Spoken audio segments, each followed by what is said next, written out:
अब बात कर लेते हैं प्लेयर्स रिप्रेजेंटेटिव के चुनाव की। आरसीए में चुनाव हो रहा है। मोदी गुट की प्लेयर्स एसोसिएशन ये चुनाव करवा रही है। सुबह 10 बजे से दोपहर 3 बजे तक मतदान होगा। मतदान शुरू हो चुका है। 3 बजे तक मतदान प्रक्रिया चलेगी। इसके बाद मतगणना होगी और आज ही इसका परिणाम भी जारी हो जाएगा। रोहित वर्सेस रोहित के बीच ये मुकाबला, रोहित शर्मा और रोहित झालानी के बीच मुकाबला है। 720 मतदाता मतदान करेंगे। मतदाताओं के नाम को लेकर भी विवाद है। महेश दाधीच मेरे सहयोगी हमारे साथ सीधा जुड़ गए हैं। महेश, क्या चल रहा है? मतदान प्रक्रिया शुरू हो चुकी है।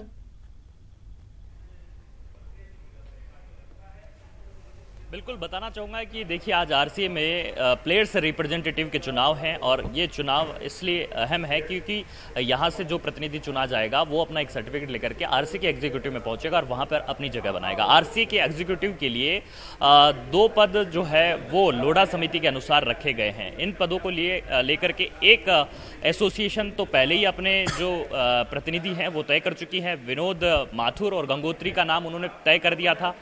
2 एसोसिएशन बनकर कि ये विवाद की स्थिति उपजी है, लेकिन अब दूसरी एसोसिएशन है वो अपना चुनाव करा रही है। मेरे साथ में यहाँ पर जो रोहित झालानी है, इस समय हम उनसे बात करेंगे जो यहाँ पे आरसीए प्लेयर्स प्रतिनिधि का चुनाव लड़ रहे हैं।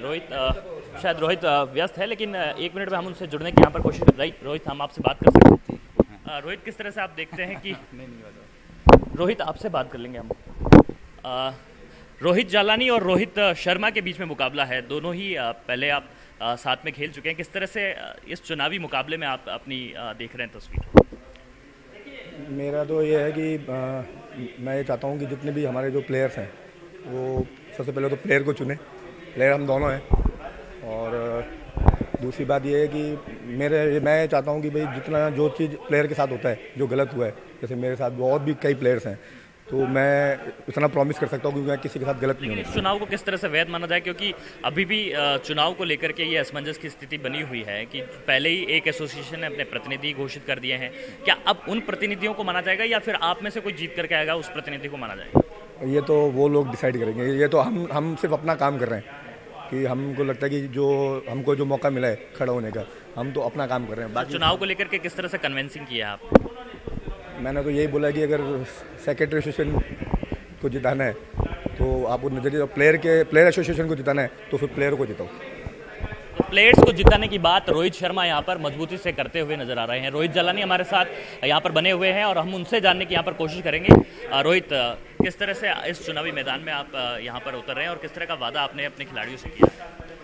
देखिए, बिल्कुल ये जो चीज़ शुरू हुई है, जो प्लेयर एसोसिएशन बनी है, वो बनी इसीलिए कि क्रिकेट और क्रिकेटर्स वो अपनी बात रख सकें और उनके भले के लिए कोई प्लेटफॉर्म हो। तो हमारी कोशिश रहेगी, पहली चीज़ जैसे जो भी रिक्वायरमेंट है प्लेयर्स को एक करना, प्लेयर्स के लिए एक प्लेटफॉर्म होना कि अपने व्यूज़, अपने थॉट, अपनी फीलिंग्स को एक्सप्रेस कर सकें और ऊपर एसोसिएशन तक पहुंचा सके। तो बिल्कुल हम वही काम करेंगे जिसके लिए हम चुने जाएंगे। हम जैसे राजस्थान में जो भी रिक्वायरमेंट है क्रिकेट चालू कराने के लिए, हम जो हमारा एक राइट है उसके लिए हम जो हर संभव प्रयास करेंगे इसमें। तो रोहित झालानी और रोहित शर्मा के बीच में ये खिलाड़ियों के प्रतिनिधि चुनने का यहाँ पर अवसर है और उसी में से ये चुनाव हो रहा है।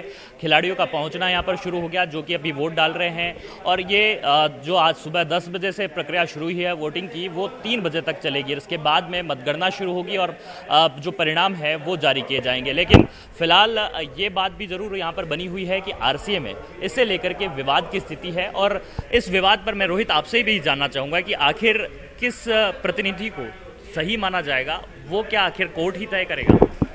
देखिए, इम्पॉर्टेंट है कि डेमोक्रेसी में क्या है, मेरा राइट क्या है, मैं अपना वोट डाल सकूं, मैं अपने यदि मैं चाहता हूं तो मैं उसके लिए लड़ सकूं।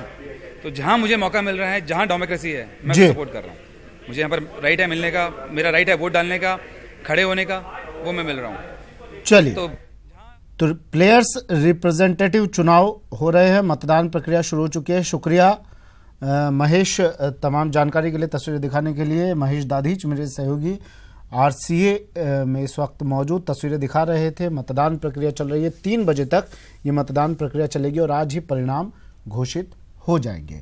बढ़ते हैं अगली खबर की ओर।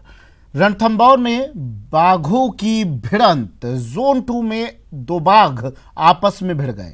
बाघिन T60 का नर शावक और T39 की मादा शावक में ये टकराव हुआ। बाघ विशेषज्ञ धीरेन्द्र गोधा ने टकराव को फिल्माया भी। तस्वीर देखिए, दो बाघ जोन 2 में आपस में भिड़ गए। अरबाज मेरे सहयोगी हमारे साथ फोन लाइन पर जुड़ गए हैं। अरबाज, दो बाघों की भिड़ंत, किस बात से नाराज थे, किस बात से खफा थे बाघ? देखिए, ये जो भिड़ंत है अपने आप में एक बड़ा सवाल खड़ा करती है कि जिस तरीके से लगातार जो रणथंभौर का जंगल है वो सिमटता जा रहा है, बाघों की संख्या बढ़ रही है। ऐसे में वर्चस्व के लड़ाई में जब बाघ आपस में टकराते हैं तो ऐसे नजारे अमूमन देखने को मिलते हैं। पहले कभी ये नजारे दुर्लभ हुआ करते थे, लेकिन बाघों की लगातार बढ़ती संख्या के कारण इस तरह के मामले भी बढ़ रहे हैं। अभी कुछ ही दिन पहले दो बाघों में और टकराव हुआ था जो जोन 4 में हुआ था। उसके बाद में अब जोन 2 में टकराव देखने को मिला है। जो राजस्थान के वन्यजीव सलाहकार मंडल के पूर्व सदस्य रहे हैं धीरेन्द्र गोधा और बाघ विशेषज्ञ भी हैं, उन्होंने खुद ने ये पूरा सीन फिल्माया। उन्होंने देखा कि किस तरीके से जोन 2 में बाघिन T60 और T39 के जो इलाके हैं उनमें आपस में टकराव हो रहा है और दोनों के शावक एक दूसरे के इलाकों में घुसपैठ। तो जोन 2 में दो बाघ आपस में भिड़ गए। बाघ विशेषज्ञ धीरेन्द्र गोधा ने इस टकराव को फिल्माया भी। तस्वीरें आपकी टीवी